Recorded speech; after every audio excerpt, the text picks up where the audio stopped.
नमस्कार विद्यार्थी मित्रांनो, शुभदा विद्यालय यूट्यूब चॅनलमध्ये पुन्हा एकदा आपल्या सर्वांचं मनापासून स्वागत.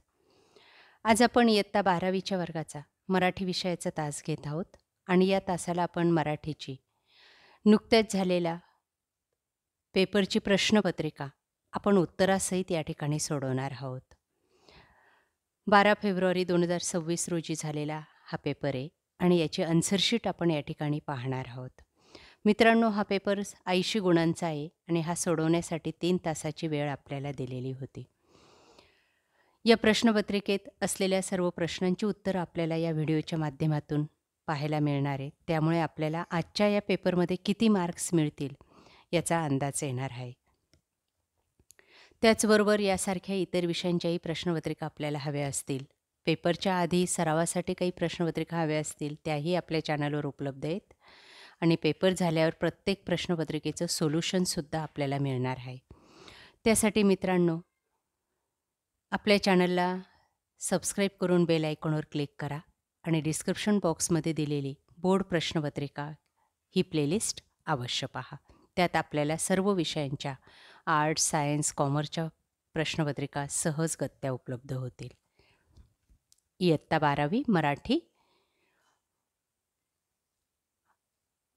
12 फेब्रुवारी 2026 रोजी झालेला हा पेपर. बघा, काही महत्त्वपूर्ण सूचना. त्यानंतर विभाग 1 गद्य विभाग हा 20 गुणांचा आहे. त्यातला प्रश्न पहिला 8 गुणांसाठी विचारलेला आहे. बघा, त्यामध्ये आपल्याला एक उतारा दिलेला आहे आणि त्या उतार्यावर आधारित या सर्व कृती आपल्याला सोडवायच्या आहेत. पहिली कृती, कर्ज काढून वाहन खरेदी करण्यामागची कारणे. इतरांशी मानसिक स्पर्धा करणे. आपल्या ऐश्वर्याचे प्रदर्शन घडवणे. 2. जीवन अर्थपूर्ण होण्यासाठी लेखकाने सांगितलेले तंत्र. कामापुरते आणि कामासाठी वाहन वापरणे. आणि आटोक्यात राहील एवढाच वेग ठेवणे. त्यानंतर दिलेला उतारा.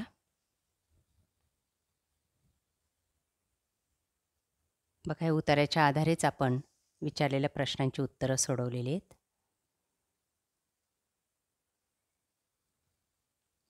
तिसरा प्रश्न आहे स्वमत अभिव्यक्तीसाठी. जीवन अर्थपूर्ण करण्यासाठी वाहनांचा उपयोग होतो हे विधान स्पष्ट करा. बघा, त्याचं उत्तर उतार्यातच आहे. हे कंसात जे काही दिलेलं आहे, कामापुरतेपासून हवापर्यंत, हे जसंच्या तसं लिहायचं आहे. थोडीफार लँग्वेज बदला आणि या ठिकाणी आहेचपासून इथपर्यंत. हे झालं पहिल्या प्रश्नाचं उत्तर. जर आपण असंच्या असं लिहिलं तर आपल्याला जास्तीत जास्त गुण मिळतील. त्यानंतर पुढचा प्रश्न आहे मनाचा ब्रेक उत्तम ब्रेक.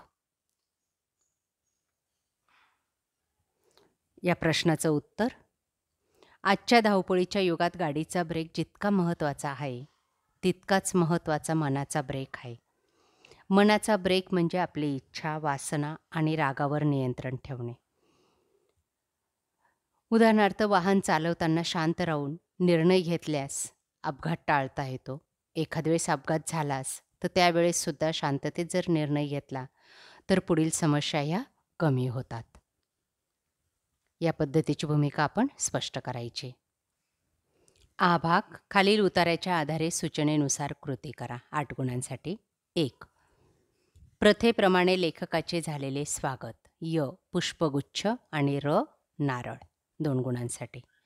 दुसरं, चित्रकार लेखकाला नारळाकडे बघून दिसलेले दृश्य. 2 गुणांसाठी. 5-7 वर्षाच्या मुलीच्या डोक्यासारखा. आणि नारळाची शेंडी तिच्या पोनीटेल सारखी वाटली. बघा, याच ठिकाणी उत्तरं आहे त्याची अंडरलाईन केलेली आहे. पहिल्या प्रश्नाचं उत्तर आणि हे दुसऱ्याचं. त्यानंतर तिसरा प्रश्न स्वमतासाठी. लेखकाने चित्रातून स्त्रीभ्रूण हत्येविरोधी दिलेला संदेश तुमच्या शब्दात लिहा.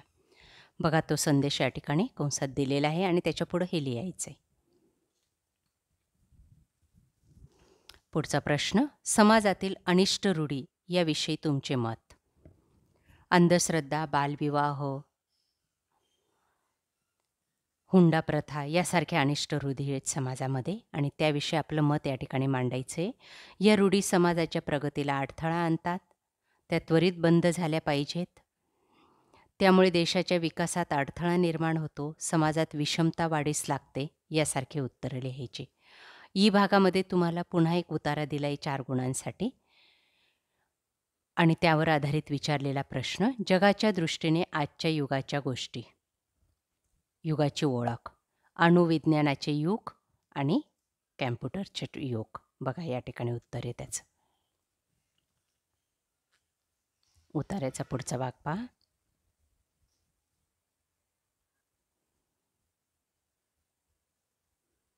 दुसरं, लेखक भाग्यवंतांच्या पंक्तीत जाऊन बसले 2 गुणांसाठी.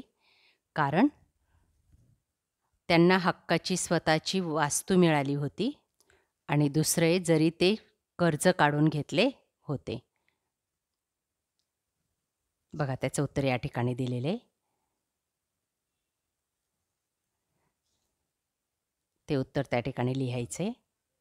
पुढचा प्रश्न, विभाग 2 पद्य विभाग 16 गुणांसाठी.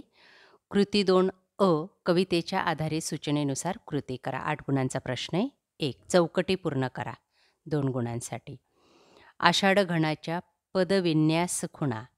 य, कोमल पाचूंची ही शेते आणि र, इंद्रनीळ वेळूंची ही बेटे. दुसरं, कवितेत वर्णन केलेल्या फुलांची नावे 2 गुणांसाठी. य, गंधकेतकी. बघा या ठिकाणी दिलेलं उत्तर. आणि दुसरे चाफा.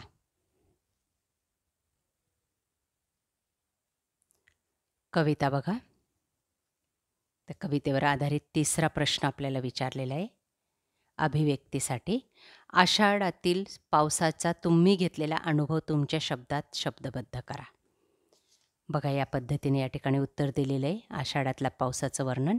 आपल्याला घाई होत असेल तर व्हिडिओ थांबवा आणि व्यवस्थितरित्या उत्तर वाचा आणि लक्षात ठेवा. पुढचा प्रश्न आहे आ, खालील ओळींचा अर्थ लिहा 4 गुणांसाठी. कवितेच्या 4 ओळी दिलेल्या आहेत आणि त्याच्यावर आपल्याला अर्थ विचारला आहे. बघा तो अर्थ. या ओळीतून कवीने आपल्या आयुष्यातील दुःखाचं वर्णन केलं आहे. कवी म्हणतो, कोठून तरी अचानक आयुष्यात दुःखाच्या सावल्या येतात. हे कसले दुःख आहे, ज्याला माझा लळा लागला आहे आणि जे मला सोडून जात नाही. अशा प्रकारे या ओळीतून कवीच्या मनाची जाणीव, दुःख, हतबलता दिसून येते. त्यानंतर ई भाग, खालीलपैकी कोणतीही एक कृती सोडवा. काव्य सौंदर्यासाठी एक प्रश्न आपल्याला दिलेला आहे. बघा या ठिकाणी कवितेच्या ओळी आहेत आणि त्याचंच उत्तर बाजूला लिहिलेलं आहे.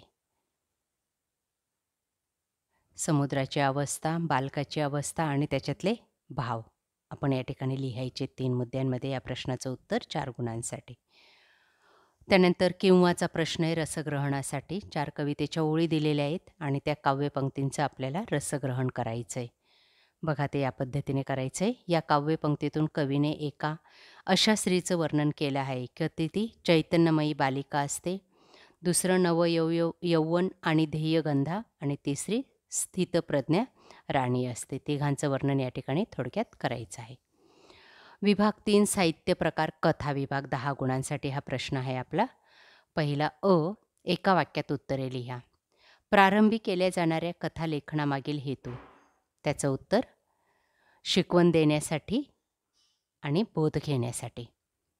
कथेचे शीर्षकाची वैशिष्ट्ये आपण या ठिकाणी पाहणार आहोत. बघा ती वैशिष्ट्ये. कथेत घटना असतात, कथानक असतं, पात्र असतात, त्यात समर्पक निवेदन शैली असते, ताणतणाव, संघर्ष, गुंतागुंतसुद्धा कथेमध्ये असतो. ही त्याची वैशिष्ट्ये झाली. पुढचा प्रश्न, कथेची व्याख्या लिहायची आहे. बघा या ठिकाणी हा प्रश्न दिलेला आहे आणि त्याची व्याख्या ही लिहायची. एका विशिष्ट स्थलकाली पात्रांच्या परस्पर संबंधातून घडलेल्या घटनांचं एखाद्या विशिष्ट हेतूने केलेले उत्कंठावर्धक चित्रण म्हणजे कथा. त्यानंतर आ भागासाठी आपल्याला कोणत्याही 2 कृती सोडवायच्या आहेत. ह्या 3 दिलेल्या आहेत. य, र, ल आणि व 4 कृती दिलेल्या आहेत. 4ही कृतींचं संक्षिप्त उत्तर या ठिकाणी दिलेले आहे. 3-3 गुणांसाठी हा प्रश्न आहे. बघा पहिलं, अणूचे स्वभावचित्र रेखाटा. अणू ही स्वतंत्र विचारांची तरेवाईक वाटणारी पण स्वतःच्या मतावर ठाम असणारी एक तरुणी आहे.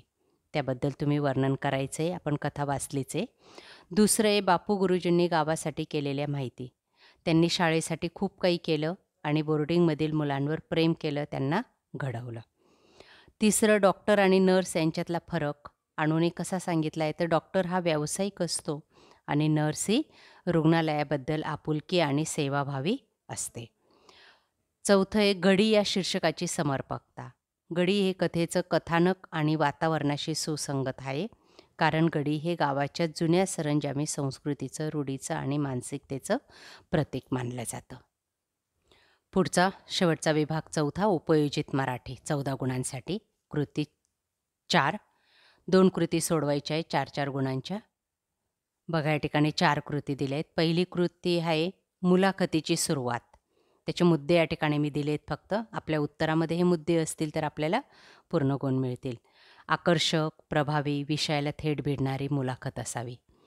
माहितीपत्रकाची गरज, तर माहितीपत्रक म्हणजे विविध क्षेत्रात माहितीचा प्रसार करण्यासाठी ते असतं, ही त्याची गरज आहे. अहवाल लेखनाचं महत्त्व. अहवाल लेखनामुळे घडलेल्या घटना, प्रकल्प, वस्तुनिष्ठता, विश्वसनीय, निपक्षपातीपणे माहिती त्या ठिकाणी नोंदवली जाते. वृत्तलेख म्हणजे काय, तर वृत्तलेख म्हणजे बातमीच्या पलीकडे जाऊन घटनेचा सखोल आढावा घेणे. या पद्धतीने कोणत्याही 2 प्रश्नांची उत्तरं सविस्तररित्या लिहायची आहेत. आ भागामध्ये आपल्याला 2 कृती सोडवायच्या आहेत 10 गुणांसाठी. बघा पहिली कृती, काही मुद्दे दिलेले आहेत आणि त्याचं वर्णन आपण या ठिकाणी अशा पद्धतीने केलेलं आहे. मुलाखतीचं स्वरूप आपण या ठिकाणी लिहिलेलं आहे. दुसऱ्या प्रश्नामध्ये आपण माहितीपत्रकाची रचना अशा पद्धतीची असावी.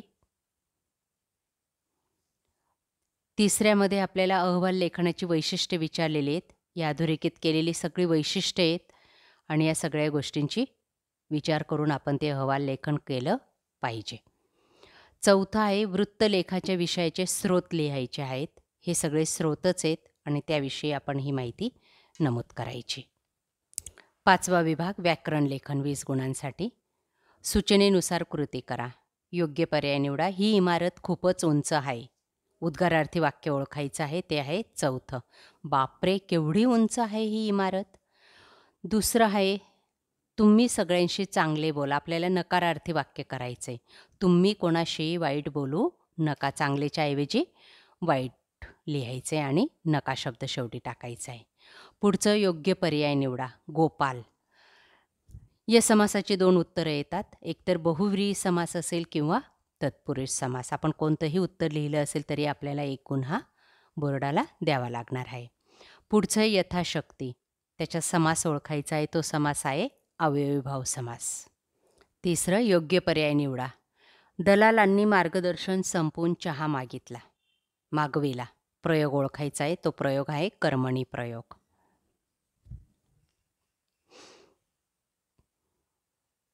कारण की या ठिकाणी दूध घेतलं तर मागवले, क्रियापद बदलतं म्हणून ते कर्मणी प्रयोगाचं आहे. कर्माप्रमाणे ते क्रियापद राहतं.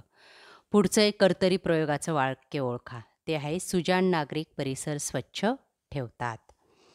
चौथा आहे योग्य पर्याय निवडा. कवितेच्या ओळी दिल्या आहेत आणि त्याचा पर्याय आहे अलंकार ओळखायचा आहे त्या ओळीतला, तो आहे अर्थांतरणे. चौथा पर्याय.